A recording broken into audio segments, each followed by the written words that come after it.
BC reservation Sadhana సమితి ఆధ్వర్యంలో ఈ నెల 15వ తేదీన కామారెడ్డిలో బీసీల ఆక్రోశ సభ నిర్వహించడం జరుగుతూ ఉంది. ఈ ఆక్రోశ సభకు సంబంధించి కామారెడ్డిలో ఎలాంటి అరేంజ్మెంట్ చేసినాం, ఈ సమావేశం కామారెడ్డి సభ యొక్క విశేషాల గురించి చెప్పడానికి ఏర్పాటు చేయడం జరిగింది. అదేవిధంగా 42% రిజర్వేషన్ సాధనా సమితి ఎందుకు ఏర్పాటు చేసినాం, వాని ఉద్దేశాల గురించి కూడా కొంత బ్రీఫ్గా ఎక్స్ప్లెయిన్ చేయడం జరుగుతుంది. మీ అందరికీ తెలుసు, రాష్ట్రంలో 42% రిజర్వేషన్లు విద్యా ఉద్యోగాలు స్థానిక సంస్థల్లో కల్పించడానికి రాష్ట్ర ప్రభుత్వం 2 బిల్లులు చేసి 9వ షెడ్యూల్లో ఇంక్లూడ్ చేయడానికి కేంద్ర ప్రభుత్వానికి పంపడం జరిగింది. కానీ కేంద్రం గత 7 నెలలుగా ఆ బిల్లుల మీద కూర్చొని ఎలాంటి చర్య తీసుకోకుండా వాటిని పక్కన పెట్టడం జరిగింది. మరి ఈ సందర్భంలో ప్రజలకు వాస్తవాలు వివరించాలి. ముఖ్యంగా ఏ పొలిటికల్ పార్టీలు బీసీ చెప్పేసి కామారెడ్డి డిక్లరేషన్ ఇచ్చారు. ఆ కామారెడ్డి డిక్లరేషన్ ద్వారా 21 హామీలు బీసీలకు ఇస్తే ఆ 21 హామీల్లో ఒక్క హామీ కూడా అమలు కాలే. అందుకే మరి ఏ గడ్డ మీద నుంచి అయితే వాళ్ళు కామారెడ్డి డిక్లరేషన్ బీసీలకు హామీ ఇచ్చి మరి హామీలు ఇచ్చి మర్చిపోయినారో, మళ్ళీ అదే గడ్డ మీద ఈ సమావేశం పెట్టి మరి హామీలు ఇచ్చి మర్చిపోయినటువంటి ప్రభుత్వం మరి వాటిని ఏమంటారనే విషయాన్ని కూడా మనం స్పష్టం చేయడం జరుగుతుంది. అదేవిధంగా ఈడబ్ల్యూఎస్ రిజర్వేషన్లు ఎవరు అడగకుండానే ఇచ్చినటువంటి బీజేపీ ప్రభుత్వం చాలా ఉదారంగా అగ్రకులాలకు ఇచ్చింది. కానీ బీసీలకు వస్తే 7 నెలల నుంచి వాళ్ళు దాన్ని అక్కడ కోల్డ్ స్టోరేజ్లో పెట్టి బీసీలు రోడ్ల మీద పడి ఉద్యమిస్తున్నా పట్టించుకోకుండా బీజేపీ ప్రభుత్వం వ్యవహరిస్తుంది. మరి ఆ బీజేపీ ప్రభుత్వం ప్రజల యొక్క ఆగ్రహానికి గురికాకుండా ఉండాలంటే ఈ వచ్చే శీతాకాల సమావేశాలు డిసెంబర్ 1 నుంచి 19 వరకు నిర్వహిస్తున్నారు. ఈ సమావేశాల్లో ఖచ్చితంగా ఈ బిల్లుని పార్లమెంట్లో ప్రవేశపెట్టి 9వ షెడ్యూల్లో చేర్చడానికి కృషి చేయాలని చెప్పేసి మేము బీసీల పట్ల నిర్లక్ష్య వైఖరి అవలంబిస్తున్నటువంటి బీఆర్ఎస్ను కూడా ఎండగట్టాల్సినటువంటి పరిస్థితి ఉంది. వాళ్ళని గురించి కూడా ప్రజలకు వివరించడం జరుగుతుంది. అయితే మేము కామారెడ్డిలో నిర్వహించబోతున్నటువంటి బీసీల ఆక్రోశ సభ కామారెడ్డి పట్టణంలో ఉన్నటువంటి అన్ని కుల సంఘాలు కలిసే ఆ సమావేశం నిర్వహిస్తున్నాయి. మేము గత వారం రోజులుగా అక్కడ కామారెడ్డి పట్టణంలో తిరిగి అన్ని కులాలతో కలిపి ఒక ఆర్గనైజేషన్ కమిటీ ఒకటి ఏర్పాటు చేయడం జరిగింది. ఈ ఆర్గనైజేషన్ కమిటీ మర్కల్ భూమన్న గారి ఆధ్వర్యంలో ఏర్పాటు చేసినాం. సుమారు అందులో 35 కులాలకు సంబంధించినటువంటి వాళ్ళు ఆల్రెడీ ఆ ఆర్గనైజింగ్ కమిటీలో ఉన్నారు. సో మేము ఈ సమావేశం లోకల్ ప్రజలు మరి మా యొక్క బీసీల పోర్ అనేది స్టార్ట్ కావడం జరుగుతుంది. ఇవాళ హైదరాబాద్ కావాలా మేము నిర్వహిస్తున్న మొట్టమొదటి సభ. ఆ తర్వాత అన్ని జిల్లాల్లో మెల్లమెల్లగా నిర్వహిస్తూ వెళ్తాం. ముగింపు సమావేశం హైదరాబాద్లో పెద్ద ఎత్తున చేస్తాం. సో మరి ఈ సమావేశంలో మేము మా పాంప్లెంట్స్ రిలీజ్ చేయడం జరుగుతుంది. అదేవిధంగా కొంతమంది వేదిక మీద ఉన్నటువంటి వక్తలు కూడా మాట్లాడతారు. వీరందరికీ కూడా నేను కోరేది ఏంటంటే దయచేసి 2 మినిట్సే మాట్లాడండి.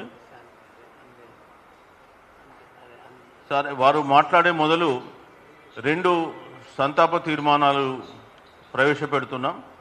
మొట్టమొదటిది మీ అందరికీ తెలుసు, అందశ్రీ కవి, తెలంగాణ గీతం రాసినటువంటి రచయిత.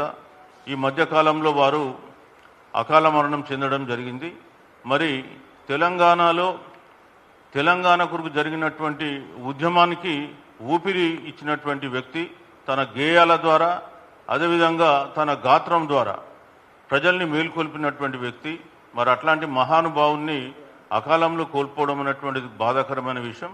సో వారి మౌనానికి అందరం 1 నిమిషం మౌనం పాటించాల్సిందిగా కోరుతున్నాను. ఓకే, అందరూ నిలబడి 1 నిమిషం మౌనం పాటించాల్సిందిగా కోరుతున్నాను.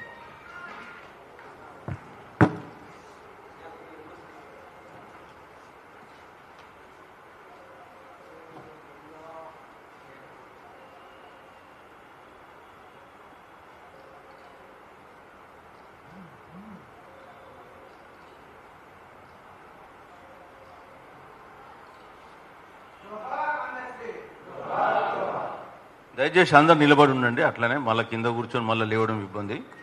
ఈ మధ్యనే నినాకమన్న ఢిల్లీలో ఉగ్రవాద దాడికి 12 మంది అసూలయ్యారు. 13 అంటే మళ్ళీ దాన్ని పెరుగుతూ ఉంది టాలు. నిన్నటి వరకు అయితే ఉన్న సమాచారం 12, సార్ అప్డేటెడ్ చెప్తున్నారు 13 అని. సో మరి వారి ఆత్మకు కూడా శాంతి చేకూరాలని 1 నిమిషం మౌనం పాటిద్దాం.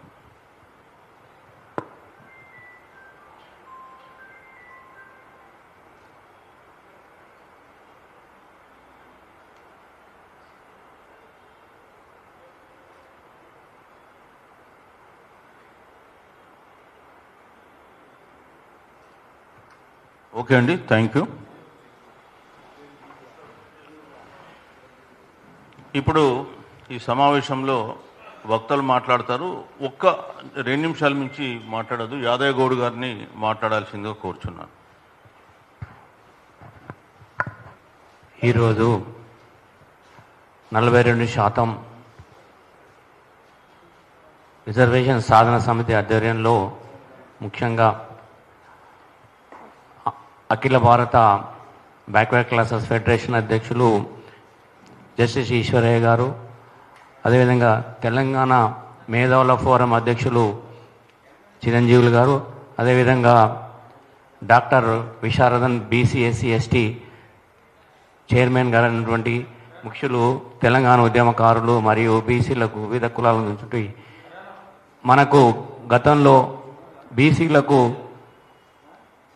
42% రిజర్వేషన్ ఏర్పాటు చేస్తామని గతంలో కామారెడ్డి డిక్లరేషన్ ప్రకారము అమలు జరపకుండా 2 బిల్లులు ఏదో తూతూ మంత్రంగా చేసి సెంట్రల్ గవర్నమెంట్కి పంపినరు.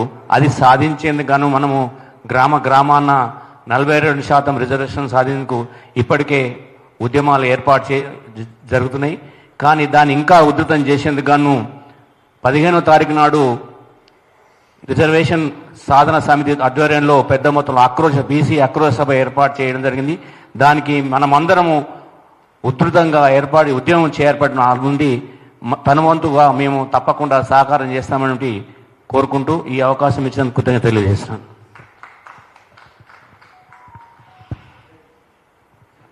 ఇప్పుడు శ్రీకాంత్ గారు, BCIF intellectual forum, only 2 minutes please. వేదికను అలంకరించిన పెద్దలకు, మీడియా మిత్రులకు బీసీ ఉద్యమ అభినందనలు. ఈరోజు 42% బీసీ రిజర్వేషన్ సాధన సమితి ఏర్పాటు అనేది ఈరోజు బీసీల ప్రజా ఉద్యమానికి ఒక దిశ చూపెట్టడానికి ఒక దిక్సూచిగా మాత్రమే ఏర్పడింది. ఇది ఎక్కడ కూడా ఒకరి నాయకత్వం కాదు. ఈరోజు సోషల్ మీడియాలో కొన్ని అపోహాలు సృష్టిస్తున్నారు, ఏదో నాయకత్వం దిగిపోతుందని. కానీ ఈరోజు సరైన ప్రజా ఉద్యమానికి, బీసీ ఉద్యమానికి సరైన దిక్సూచిగా ఈ మేధావి వర్గం జస్టిస్ ఈశ్వరయ్య సార్ కానీ, చిరంజీవులు సార్ కానీ, అదేవిధంగా విశారదన్ మహారాజు గారు కానీ, అదేవిధంగా బాలరాజు గౌడ్ అన్న గారు కానీ, వీళ్ళందరూ కూడా 4 స్తంభాలుగా ఉండి ఈ ఉద్యమాన్ని ఒక రూపంలో ఒక దిశ చూపెట్టేందుకు ముందుకు కొనసాగుతుంది. దీని మీద అపోహాలు సృష్టించడం మానేసి బీసీ ఉద్యమాన్ని ఎలా ముందుకు తీసుకుపోవాలి, ఎవరితోటి కలిసి పనిచేయాలి అనే ఆలోచనలు చేసి ఏ విధంగా బీసీ రాజ్యాధికారాన్ని సాధించటంలో మనతోటి కలిసి వస్తున్న దళిత గిరిజన వర్గాల్ని కలుపుకొని మనం రాజ్యాధికారాన్ని సాధించే దిశగా అడుగులు వేయాలని ఆ రకంగా ఆలోచనలు చేయాలి. అనవసరమైనటువంటి అవకాశాలకు తావివ్వకుండా కామెంట్లు చేయొద్దని నేను ఈ సభాపూర్వకంగా మనవి చేస్తూ కామారెడ్డి సభను దిగ్విజయంగా నిర్వహించుకుందాం. రాబోయేది ఖచ్చితంగా బీసీ బహుజన రాజ్యాధికారం అని తెలియజేస్తూ నాకు ఈ అవకాశం ఇచ్చిన పెద్దలకు ధన్యవాదాలు. Thank you Srikanth. వాస్తవానికి ఏంటంటే ఈ 42% రిజర్వేషన్ సాధనా సమితి ఏదైతే ఉందో ఇది కంప్లీట్గా ఏ పొలిటికల్, అంటే ఏ రాజకీయ పార్టీకి సంబంధించినటువంటి పార్టీ కాదు. అదేవిధంగా ఏ రాజకీయ పార్టీని సమర్థించే పార్టీ కూడా అంతకంటే కాదు. మేము కంప్లీట్గా తటస్థంగా న్యూట్రల్గా ఉండి ఈ కార్యక్రమం నిర్వహిస్తున్నాం. బీసీలకు 42% రిజర్వేషన్ను సాధించేంత వరకు మా పోరాటం కొనసాగుతూనే ఉంటుంది. సో ఆ ఉద్దేశంతో ఉన్న కొంతమంది అవాకులు చెవాకులు పేలొచ్చు, వీళ్ళకేం సంబంధం వాళ్ళకేం సంబంధం. బట్ ఎవరైనా సరే బీసీల కొరకు పాటుపడుతున్నటువంటి వ్యక్తి ఉంటే ఆ వ్యక్తిని మేము ఖచ్చితంగా కలుపుకుంటాం. కానీ మేము మాత్రమే ఇక్కడ బీసీల నాయకత్వం వహించి దీన్ని ముందుకు తీసుకెళ్తాం అన్న విషయాన్ని కూడా వాళ్ళకు మరోసారి స్పష్టంగా తెలియజేస్తున్నాం. అదేవిధంగా మాకు ఎలాంటి కలర్ లేదు. ఒక నిస్వార్థంగా రిటైర్మెంట్ అయిన తర్వాత సార్ కానీ నేను కానీ ఇంకా చాలామంది మా దాంట్లో ఉన్నారు. వీళ్ళందరూ కూడా బీసీల శ్రేయస్ కొరకు పనిచేస్తున్నారు. కాబట్టి మేము ఇవాళ దూసుకుని వెళ్తున్నాం ప్రజాక్షేత్రంలో. మరి ఈ కార్యక్రమంలో పాల్గొంటున్నటువంటి మరొక మిత్రులు డాక్టర్ విజయభాస్కర్ గారు ఉన్నారు. వారిని ఒక 2 నిమిషాలు మాట్లాడాల్సింది కోరుచున్నాను. సభకు నమస్కారం. వేదిక పైన పెద్దలు జస్సి ఈశ్వరయ్య గారు, చిరంజీవులు గారు, విషాధరన్ గారు, అలాగే ఆల్ ఇండియా బీసీ ఫెడరేషన్ సభ్యులు, బీసీ ఇంటెలెక్చువల్ ఫోరం సభ్యులు, అంతేకాకుండా Jack SC ST BC Jack సభ్యులందరికీ, అంతేకాకుండా పొలిటికల్ ఫోరం సభ్యులందరికీ నమస్కారాలు తెలియజేస్తూ, మా ఆల్ ఇండియా బీసీ ఫెడరేషన్ గత 20 సంవత్సరాల నుంచి జస్సి ఈశ్వరయ్య గారు యాజ్ నేషనల్ ప్రెసిడెంట్గా, నేషనల్ చైర్మన్గా వారు ప్రతి స్టేట్లో మొబిలైజ్ చేయడం జరుగుతుంది. ప్రతి స్టేట్లో కూడా యాక్టివిటీస్ చేస్తున్నాం. ముఖ్యంగా బీసీలందరం కలిసి చేయాల్సిన సమయం వచ్చింది కాబట్టి ఇప్పుడు ఇది ఒక ఉవ్వెత్తున లేస్తున్నది. తప్పనిసరి పరిస్థితుల్లో మనం ఇలానే ముందుకు పోయి మన మధ్యలో ఎలాంటి భేదాభిప్రాయాలు లేకుండా, కామెంట్ చేసుకోకుండా అందరం కలిసి బీసీ పాలసీ మీద మాట్లాడుకుంటూ పైకి మనం ఈ ఉద్యమం కొనసాగిస్తే తప్పనిసరిగా మన రాహుల్ గాంధీ పార్లమెంట్లో ఈ సబ్జెక్ట్ని ఎంచుకొని వారు మాట్లాడగలిగితే మనకు ఎలాగైతే తెలంగాణ వచ్చిందో అలాగే ఈ కాంగ్రెస్ మరియు బీజేపీ కలిసి ఇవ్వాల్సిన అవసరం ఉంటుంది. కాబట్టి ఆ వాతావరణాన్ని పార్లమెంట్లో సృష్టించడానికి మనం ఈ యొక్క ఉద్యమాన్ని ఇంకా ముందు తీసుకుపోవాలి, కలిసిమెలిసిగా చేయాలి. తప్పనిసరి పరిస్థితుల్లో త్వరలోనే మనకు మంచి రోజులు వస్తాయని భావిస్తూ ఈ ఉద్యమాన్ని ఇలాగే కొనసాగిద్దాం. ఈ అవకాశాన్ని ఇచ్చినందుకు ధన్యవాదాలు తెలుపుకుంటాం. Thank you doctor sir. ఇప్పుడు మరొక మిత్రులు కొండ లక్ష్మణ్ బాపూజీ ట్రస్ట్ చైర్మన్ ఉన్నారు, మన రాపోల్ జ్ఞానేశ్వర్ గారు. వారు ఒక 2 minutes మాట్లాడాల్సింది కోరుచున్నాను. ఈనాటి ప్రెస్ మీట్ నిర్వహిస్తున్న 42% బీసీ రిజర్వేషన్ సమితి వేదికకు నమస్కారం. ఏదైతే మన బీసీ రిజర్వేషన్ల గురించి చేస్తున్న పోరాటానికి బీసీల ఆక్రోశము, ఆవేదనను, ఆక్రందనను తెలియజేయడానికి పాలక పక్షాలకు తెలియజేయాలనే ఉద్దేశంతో ఏర్పాటు చేసిన 15వ తారీఖు నిర్వహించే కామారెడ్డి బీసీ ఆక్రోశ సభలో అందరూ పాల్గొనాలని, ఇటు రాష్ట్ర ప్రభుత్వము, కేంద్ర ప్రభుత్వము రానున్న శీతాకాల సమావేశాలలోనే 9వ షెడ్యూల్లో పెట్టి దానికి రక్షణ కల్పించి బీసీలకు రావాల్సిన హక్కులను, వాటిని సాధించే దిశగా చేస్తున్న ఈ బీసీ రిజర్వేషన్ సాధన సమితి నిర్వహించేదానికి కొండ లక్ష్మణ్ బాపూజీ ఫెడరేషన్ తరఫున కూడా మేము సంఘీభావంగా మేము వారితో కలిసి నడుస్తున్నాము. ఈ కార్యక్రమంలో అందరూ కూడా పానాలని చెప్పేసి కోరుకుంటూ జై బీసీ.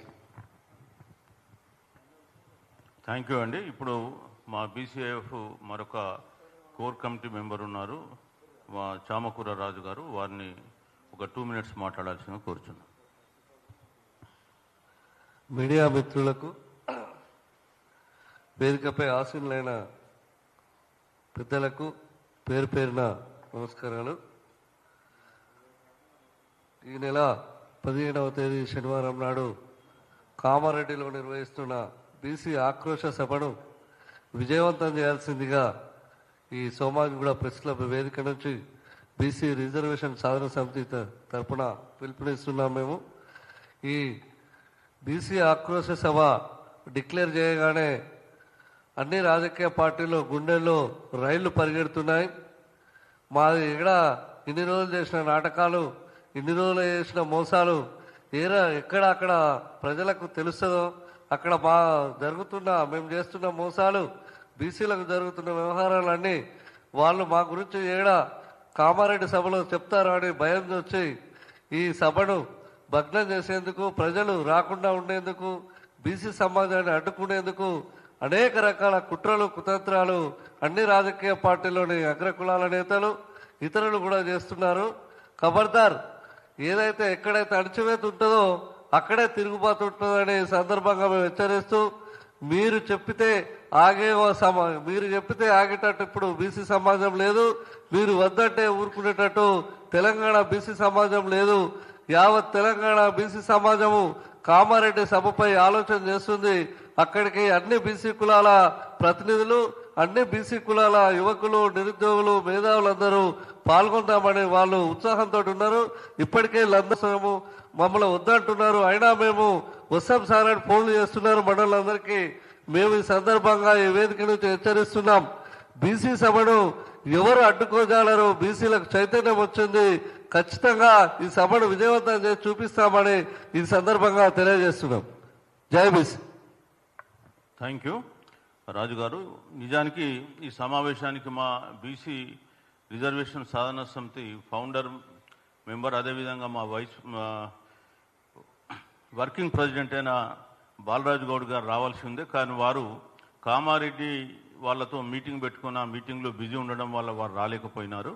సో వారు కూడా తన వంతు సందేశంగా ఇక్కడ అందరికీ రేపు కామారెడ్డిలో జరిగేటువంటి ఈ ఆక్రోశ సభను విజయవంతం చేయాలని చెప్పి తెలియజేయడం జరిగింది. వారికి ఈ సందర్భంగా ధన్యవాదాలు తెలియజేస్తూ, మా honorary vice chairman BC reservation Sadhana Samiti, అదేవిధంగా BC SC ST JAC convener అయినటువంటి డాక్టర్ విశారదన్ మహారాజ్ గారిని ఈ సందర్భంగా తమ సందేశాన్ని ఇవ్వాల్సిందిగా కోరుతున్నాను.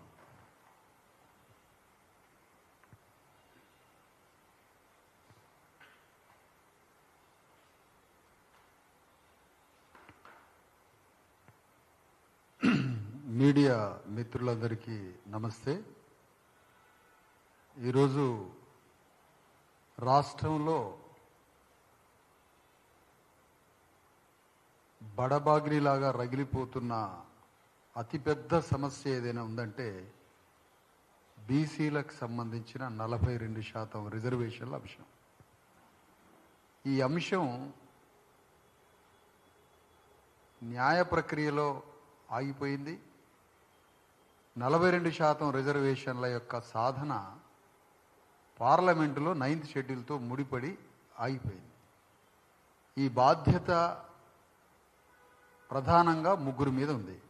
నంబర్ 1, వాగ్దానం ఇచ్చినటువంటి రేవంత్ రెడ్డి మీద 42% రిజర్వేషన్ల ప్రక్రియని 9వ షెడ్యూల్లో పెట్టి పరిష్కరించాల్సిన బరువు బాధ్యతలు ఈ రాష్ట్ర ప్రభుత్వాధినేత రేవంత్ రెడ్డి మీదనే ఉందనేది ఇది జగమెరిన సత్యం. కానీ చిత్తశుద్ధిలో, ఆచరణలో 100% విఫలమవుతున్నాడు. కాబట్టి ఆ రేవంత్ రెడ్డి అనే ముఖ్యమంత్రికి తెలంగాణ రాష్ట్రంలో 2.5-3 కోట్ల మంది బీసీలు నీ పట్ల, నీ పని పట్ల ఆగ్రహంతో ఉన్నారు, ఆక్రోశంగా ఉన్నారు. ఈ పనిని నువ్వు వెంటనే ఢిల్లీ పోయి అఖిలపక్ష సమావేశం పెట్టాలి, దాన్ని ఢిల్లీ తీసుకుపోవాలి. ఆ తర్వాత పార్లమెంటు శీతాకాల సమావేశాల్లోపే అందరినీ కన్విన్స్ చేసి ప్రధానమంత్రి మోడీ చేత అక్కడ మీకున్నటువంటి ఇండియా కూటమి, మొన్న మీ ఓట్లను చూస్తే ఎంతో గొప్పగా వచ్చినాయి, 350 దాకా. అన్ని ఓట్లను తీసుకొని పోయి ప్రధానమంత్రి మోడీని ఒప్పించి ఈ 9th షెడ్యూల్ ప్రక్రియని పరిపూర్ణంగా విజయవంతం చేయాలి పార్లమెంటు శీతాకాల సమావేశాల్లోపు అని వారి మీద, రేవంత్ రెడ్డి మీద ఒత్తిడి తేవడానికి, బీసీ ప్రజల హృదయాల్లో ఉన్న ఆగ్రహాన్ని, ఆవేశాన్ని, కోపాన్ని ప్రకటించడానికి ఒక వేదిక కావాలి. ఆ ప్రకటించే వేదిక ప్రారంభమే కామారెడ్డిలో జరగబోయే ఈ నెల 15న 10,000 మంది విద్యావంతులు, ప్రతినిధులు, నాయకులు, వివిధ కుల సంఘాల, పౌర సమాజ, అనేక రకాల సంఘాల నాయకులే 10,000 మంది వస్తున్నారు. మరి అంత పెద్ద ఆక్రోశ సభని కామారెడ్డి నుండి జరప తలపెట్టాం.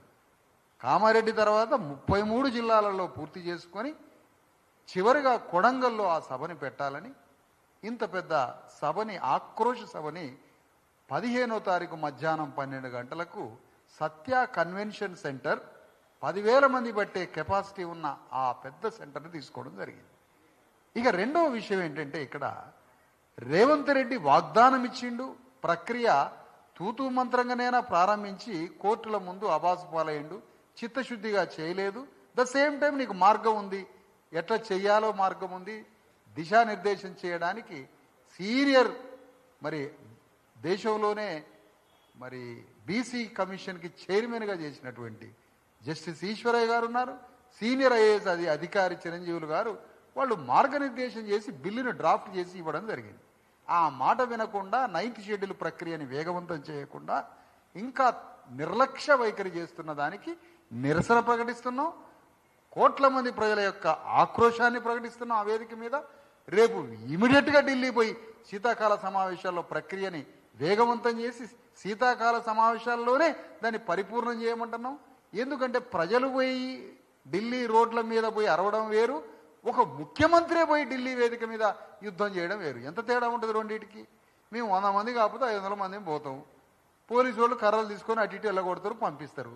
అదే ఒక రాష్ట్రాన్ని పాలించే ముఖ్యమంత్రి అమాంతం పోయి పార్లమెంటు ముందు కూర్చుంటే, తనకున్న ఎన్డీఏ సంఖ్యని 350 మందితోటి పురమాయించి ప్రభుత్వం మీద ఒత్తిడి తెస్తే, ప్రధానమంత్రి అపాయింట్మెంట్ తీసుకొని అక్కడే కూర్చుంటే, ఇంత శక్తి రేవంత్ రెడ్డి వాగ్దానం ఇచ్చిన అతని మీద ఉంది కాబట్టి 70% అతని మీదనే పోరాటం మాది.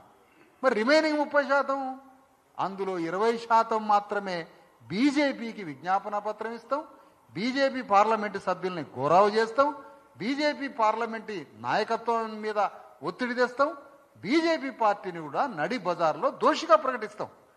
చెయ్యాల్సిన బాధ్యత రేవంత్ రెడ్డి మీద ఉన్నది కాబట్టి, ఈ శక్తి మొత్తం నీకున్నది కాబట్టి అతని మీద ఒత్తిడి తెస్తాం. మిగతా 10%, 2.5 కోట్ల మంది బీసీలని పొడిచి చంపుతుంటే మౌనంగా చూస్తున్నటువంటి బీఆర్ఎస్ పార్టీని కూడా బజార్లకి లాగి దోషిగా ప్రకటించబోతున్నాం. ఇట్లా 3 పార్టీల మీద ఆగ్రహంగా ఉన్నాం.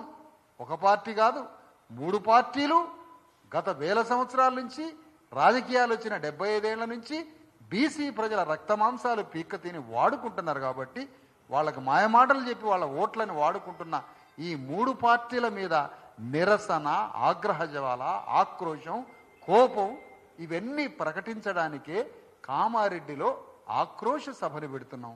ఈ ఆక్రోశ సభ తెలంగాణ రాజకీయాలలోనే మలుపు తిప్పే సభ ఇది. తెలంగాణ రాజకీయ చరిత్రలోనే ఒక కొత్త మలుపులోకి బీసీ సామాజిక పోరాటాలు, బీసీల రాజకీయ మలుపు అన్నింటినీ ముడిపడి ఉన్నటువంటి సభ. అది మీరే చూస్తారు. అక్కడి నుంచి అన్ని జిల్లాల్లో ప్రారంభ సభలు, ఒక్కొక్క జిల్లాల్లో నిరసన సభలు, ఆక్రోశ సభలు చేసుకుంటూ, పోరాటాలు చేసుకుంటూ, బీజేపీ పార్టీని ఘోరావు చేస్తూ, బీజేపీ పార్టీకి విజ్ఞాపన పత్రాలు ఇస్తూ, బీజేపీ మీద ప్రెజర్ చేస్తూ 70% శక్తిని రేవంత్ రెడ్డి మీదనే పెడుతూ 10% శక్తిని టీఆర్ఎస్ అధినేతలు, టీఆర్ఎస్ పార్టీ మీద కూడా పెట్టి వాళ్లను కూడా దోషిగా ప్రకటించే ఒక మహాపోరాటాన్ని రేపు కామారెడ్డి నుంచి ప్రారంభించబోతున్నాం. ఆ పోరాటం చేసేటువంటి ఆ ఆక్రోశ సభకి మీడియా వారంతా నైతికంగా, మీడియా పరంగా ఏ రకంగా చూసినా మీ యొక్క భాగస్వామ్యాన్ని, మీ మద్దతుని ఈ సందర్భంగా కోరుతున్నాం. మీడియా వారందరినీ తెలియజేస్తూ సెలవు. Thank you sir. వారు డాక్టర్ విశారదన్ గారు చెప్పినట్టుగా ఈ ఆక్రోశ సభ ముఖ్యంగా ఈ 3 పార్టీలను ఎండగట్టడానికి ఏర్పాటు చేసినటువంటి సభ. బీసీల నోటి దగ్గరకు వచ్చినటువంటి కూడును వాళ్ళు ఒక్క ఉదుటున లాగేసుకుంటున్నారు. ఇది మొదటిసారి కాదు, గతంలో కూడా అనేక సార్లు బీసీల రిజర్వేషన్ల పెంపు ఎప్పుడొచ్చినా కోట్లలకు వెళ్ళడం, కోట్లలో వాటిని ఆపేయడం జరుగుతూ వస్తుంది.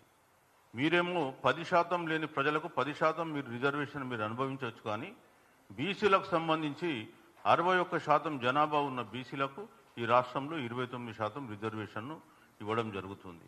ఇప్పటికైనా బీసీ ప్రజలు మీరు చైతన్యవంతులై మేల్కొనండి. ఎందుకంటే ఇప్పుడు కాకపోతే మళ్ళీ ఇంకోసారి ఈ రిజర్వేషన్లు బీసీలకు రావు. ఈరోజు రాష్ట్రంలో బీసీ ఉద్యమం అనేది ఒక ఉవ్వెత్తున కెరటంలాగా ఎగిసిపడుతుంది. ఈ సందర్భంలోనే మనం రిజర్వేషన్లు సాధించుకోకపోతే రేపు మళ్ళీ సాధించుకోవడం కష్టం. ప్రజా ఆగ్రహం ముందు ఎవరైనా తల వంచాల్సిందే. పొలిటికల్ పార్టీలన్నీ కూడా ప్రజా ఆగ్రహం ముందు వాళ్ళు ఖచ్చితంగా లొంగిపోవాల్సిందే. తెలంగాణ కొరకు ఎట్లయితే సబ్బండ వర్గాలు ఈ రాష్ట్రంలో పాల్గొని తెలంగాణ కళ సాకారం చేసుకున్నారో అట్లాగే బీసీ వర్గాలందరూ కూడా ఎస్సీ ఎస్టీలను కలుపుకొని అదేవిధంగా బీసీ మైనారిటీస్ ముస్లిం మైనారిటీస్లు బీసీలను కూడా కలుపుకొని పెద్ద ఎత్తున రాష్ట్రంలో ఉద్యమించకపోతే ఈ రిజర్వేషన్ కళ అనేది నెరవేరడం అసాధ్యం. మీరు చైతన్యవంతులై రాజకీయ నాయకులను ప్రశ్నించినప్పుడే వాళ్ళు ఖచ్చితంగా పార్లమెంట్లో ఈ బిల్లు పెట్టి పాస్ చేయడానికి వీలవుతుంది. మరి ప్రజల్ని ఆ దిశలో చైతన్యవంతం చేయడానికే ఈరోజు మేము బీసీల ఆక్రోశ సభ పెట్టాం.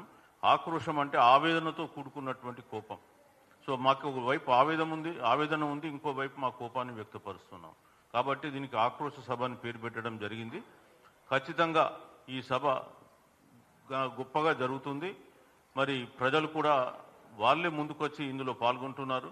కామారెడ్డి పట్టణంలో కూడా అన్ని కులాలను కలిపి బీసీ కులాలు అన్నీ కలిపి ఇంక్లూడింగ్ ముస్లిం మైనారిటీస్ను కలిపి మేము అక్కడ ఒక ఆర్గనైజేషన్ కమిటీ ఏర్పాటు చేసినాం. ఆ కమిటీ ఆధ్వర్యంలోనే ఈ సభ నిర్వహించబడుతుంది.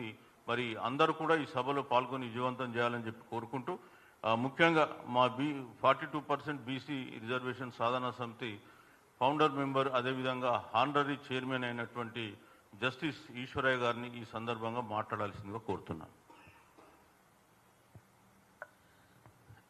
నాతోటి సహోదరులు ఇండియన్ అడ్మినిస్ట్రేటివ్ సర్వీస్లో ఒక గొప్ప విధులు నిర్వహిస్తూ అలానే సోరలు చిరంజీవులు గారు అలానే SC ST joint action committee మన డాక్టర్ విశారదన్ మహారాజ్ గారు వేదికను అలంకరించిన నా సహోదరులు మీడియా మిత్రులకు అందరికీ నా యొక్క హృదయపూర్వక అభినందనలు. అందశ్రీ గారికి అంజలి ఘటించుతూ కామారెడ్డి పోరాట గడ్డలో 15 ఈ నవంబర్లో నిర్వహించే మహాసభకు సందర్భంగా మేము 3 రోజులు కామారెడ్డిలో ఉండి అక్కడ ఒక యాక్షన్ కమిటీని కూడా వేయించి అన్ని కుల సంఘాలతోని వాళ్ళని బాధ్యతలు ఇచ్చి మాకు ఈరోజు మీ అందరికి తెలుసు 42% బీసీ రిజర్వేషన్ల సాధనా సమితి ఎంత చిత్తశుద్ధితో పనిచేస్తూ ఉంది. మనసా వాచ కర్మన తనం మనం ధనం కూడా ఒక పవిత్రమైన యజ్ఞంలాగా భావించి మేము ముందుకు వెళ్తూ ఉన్నాము. దానికి కూడా ఇప్పుడు మనకు రాజ్యాంగంలో ఎవరైనా న్యాయబద్ధంగా ధర్మబద్ధంగా సామాజిక సంఘర్షణ చేయొచ్చు, సామాజిక స్పృహ తెప్పించవచ్చు, సామాజిక విజ్ఞానాన్ని మా బడుగు బలహీన వర్గాలకు ఇవ్వచ్చును. ఎంతోమంది ఇంట్లో కూర్చొని ఎవరో ఒకటి క్రిటిసైజ్ చేస్తాడు. బీసీలంటే బహుశా వాళ్లకు అర్థం తెలియదు. సుప్రీంకోర్టు 9 మంది ఇచ్చిన జడ్జిమెంట్ ప్రకారము ఆర్టికల్ 16(4) ప్రకారము బీసీ అనే వర్డ్ ఒక్కటే మాత్రమే ఉంటుంది. అందులో ఎస్సీలు ఎస్టీలు బీసీలు అని ఉండదు. సుప్రీంకోర్టు నిర్వర్తించింది బీసీలు అంటే untouchables, Adivasis and socially educational backward classes. Socially educational backward classes అంటే అదర్ బ్యాక్వర్డ్ క్లాసెస్. అందుకని all India backward class federation 2018లో నేను నేషనల్ కమిషన్ బ్యాక్వర్డ్ క్లాసెస్ చైర్మన్గా మనకు పదవి విరమణ చేసిన తర్వాత అందులో నిర్వచనం చేసినాము. బీసీలంటే ఏదైతే సెంట్రల్ గవర్నమెంట్ గజెట్ నోటిఫికేషన్లు ఇచ్చినారో షెడ్యూల్ కులాలు, షెడ్యూల్ తెగలు, అదర్ బ్యాక్వర్డ్ క్లాసెస్ అంటే ముస్లిం బ్యాక్వర్డ్స్ ఉన్నారు, సిక్స్ బ్యాక్వర్డ్స్ ఉన్నారు, బుద్ధిస్ట్ బ్యాక్వర్డ్స్ ఉన్నారు, దాదాపు ఇతర ఏదైతే మతాల వాళ్ళు ఉన్నారో సగం మంది బీసీ జాబితాలు ఉన్నారు. కాబట్టి మన తెలంగాణలో ఉమ్మడి ఆంధ్రప్రదేశ్లో ఒక ఎస్సీ మాత్రమే ముఖ్యమంత్రి అయినారు, దామోదరం సంజయ్ గారు. ఇప్పటి వరకు కూడా ఒక ముఖ్యమంత్రి బీసీ నుంచి కాలేదు. అందుకనే మా విశారదన్ మహారాజు గారు ఆయన డిఎస్పి ధర్మ సమాజ్ పార్టీ పెట్టినా కూడా బీసీని ముఖ్యమంత్రి చేయాలని షెడ్యూల్ కులాలకు చెందినటువంటి ఒక మహారథి ముందుకు రావడము, ఆయనతో మేము పని చేయడము, కొంతమంది గిట్టని అంటే దానికి ఎవరొచ్చి కొట్లాడితే ఎవరు ఏమైనా ఒక ఈ భావజాలాలు కలిగిన ఏ వ్యక్తి అయినా మాలో రావచ్చు, దానికి సహాయ సహకారాలు చేయొచ్చును. కాబట్టి ఏడో ఇంట్లో కూర్చొని ఏదో ఏదో ఒరిగినంత మాత్రాన మేము రియాక్షన్ కావాల్సిన అక్కర్లేదు. మాది ఏదైతే సత్సంకల్పం ఉందో, చిత్తశుద్ధి ఉందో, ఈ చిత్తశుద్ధి ఈ యొక్క సత్సంకల్పము ఖచ్చితంగా సంకల్ప సిద్ధి అవుతుందని మేము అనుకుంటూ ముందుకు వెళ్తా ఉన్నాము. కామారెడ్డిలో నేను పోయి వచ్చినాను 10 తారీఖు నాడు, 11, 12 నేను 9 తారీఖు నాడు పోయి వచ్చినాను. 10, 11 సోదరులు చిరంజీవులు గారు అట్లనే డాక్టర్ విశారదన్ మహారాజుకు వెళ్ళారు. వెళితే అక్కడ ప్రత్యక్ష సాక్షులు చెప్పినారు, మాకు ఫలానా వాళ్ళు ఫోన్ చేసి మేము వాళ్ళకెళ్ళి విడిపోయిన వారమని. నేను వాళ్ళని పోషించిన వాళ్ళం నేను ఒక చీఫ్ గెస్ట్గా వాళ్ళ మీటింగ్కి వెళ్ళాను. వాళ్ళని సంరక్షించిన వాళ్ళము. వాళ్ళ దాంట్లో మేము విడిపోయినామని ఒక దుష్ప్రచారం చేయడము అంతకంటే చాలా దుర్మార్గమైన విషయం లేదు. నేను ఎవరితోనూ మేము ముగ్గురం ఎవరితోనూ విడిపోయిన వాళ్ళం కాదు. సర్వ స్వతంత్రంగా ఉన్నటువంటి యొక్క 3-4 ఆర్గనైజేషన్లు కలిపి ముందుకెళ్ళేటువంటి యొక్క 42% బీసీ రిజర్వేషన్ల సాధనా సమితిగా ఏర్పడి ఈ తెలంగాణలో 42% రిజర్వేషన్స్ మీరు ఏదైతే కామారెడ్డి డిక్లరేషన్లు ఇచ్చినారో, విద్యా ఉద్యోగాలలో స్థానిక సంస్థలలో 42% ఇస్తామని ఎట్లా ఇవ్వాలో ఇంగిత జ్ఞానం లేకుండా ఉన్నప్పుడు ఒక డ్రాఫ్ట్ ముసాయిదాన్ని ఇచ్చి దాన్ని 9th షెడ్యూల్లో పెట్టే విధంగా తమిళనాడు యాక్ట్ తెప్పించుకొని దాని ప్రకారం డ్రాఫ్ట్ చేస్తే వాళ్ళకు జ్ఞానోదయం కలిగి వాళ్ళ అడ్వకేట్ జనరల్స్తో లీగల్ ఎక్స్పర్ట్స్తో పరిశీలించుకొని దానికి సంతోషము ఉభయ సభలో ప్రవేశపెట్టి పాస్ చేసినారు. గవర్నర్ కూడా ఆమోదం పొందింపజేసినాడు. గవర్నర్ ఆమోదం పొందినాక ఏదో మరి అంటే ఎందుకు ఢిల్లీకి వెళ్ళినారు కొంతమందిని తీసుకొని, అక్కడ జంతర్ మంతర్ దగ్గర ఎందుకు ధర్నా చేసినారు? తమిళనాడు లాగా ప్రధానమంత్రిని నిగ్గదీల్చి పార్లమెంటుని నిర్బంధించి ఏదైతే రాష్ట్రంలో ఒక చీమైన నడవకుండా అటువంటి యొక్క బంద్ చేయకుండా, ఆల్ పార్టీ మీటింగ్ పెట్టకుండా, ఆల్ పార్టీ కన్వెన్షన్ జరపకుండా, ఈ రకమైన రోజుకో మోసము పూటకో దగా చేసుకుంటూ ఒక పంచాయతీరాజ్ యాక్ట్ని అమెండ్ చేసి అది చేయడము, ఒక జీవో ఇచ్చి మొదటి నుంచి మేము మొత్తుకుంటున్నాము. ఈ జీవోల ద్వారా వీలు కాదు. ఎందుకంటే 3 జడ్జిమెంట్స్ ఉన్నాయి సుప్రీంకోర్టులవి. అవి ఓవర్కమ్ కావాలంటే రాజ్యాంగ ప్రకారమే, రాజ్యాంగ సవరణ ద్వారానే జరుగుతుంది. అది ఒక రాష్ట్రానికి సంబంధించిన సవరణ 9th షెడ్యూల్లే కానీ దానికి ఇంక వేరే మార్గం లేదని పదే చెప్పినా కూడా పెడచవ పెట్టి దానికి అడుగులు వస్తే కొన్ని సంఘాలు స్పాన్సర్ చేసిన సంఘాలు మాకు రాజ్యాంగ ప్రకారం ముందుకెళ్తే అడ్డుకుంటే ఈ ప్రవాహంలో కొట్టుకుపోతారు. కానీ మీకు ఉన్న పరువు పోతుంది, ఉన్న అసలు విలువ పోతుంది. కాబట్టి మీరు కూడా వచ్చి మా ఈ జీవన స్రవంతిలో ఈ పోరాటంలో పాల్గొని ముందుకు వెళ్ళి, లేకపోతే బీసీ ద్రోహిలుగా మిగిలిపోకుండా, బీసీ జాతికి అన్యాయం చేసే వాళ్ళు కాకుండా ప్రజలందరూ కూడా కళ్ళు తెరుచుకొని